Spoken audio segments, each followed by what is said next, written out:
থানায় অবস্থানকালে স্থানীয় মেম্বারের মাধ্যমে সংবাদ পাই যে ক্ষেতের মধ্যে একটা লাশ পাওয়া গেছে। পরবর্তীতে আমরা সঙ্গে ফোর্স ঘটনাস্থলে আসি। আইসা আমরা লাশ দেখতে পাই, দেখি অজ্ঞাত এক লাশ। এলাকার লোকজন কাছে জিজ্ঞাসাবাদ করে, তারা তাদেরকে চিনতে পারতেছে না। পরে আমরা এই লাশের সুরতাল প্রস্তুত করে এখন আমরা শেরেবাংলা মেডিকেল কলেজ হসপিটালে প্রেরণ করব এবং আইনগত ব্যবস্থা প্রক্রিয়া দিন আছে।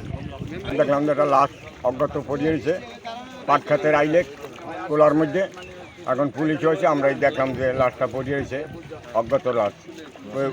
আমরা চিনি না কোথার চাইছে কী করছে, আল্লাহ জানে।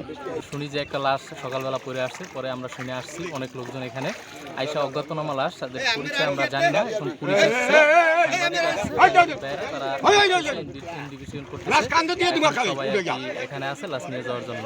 একটা লাশ পাওয়া গেছে কোলার ভিতরে। তারপরে আসলাম, আস্তে আস্তে সবাই জানলো, সবাই আসতেছে। তারপর দেখলাম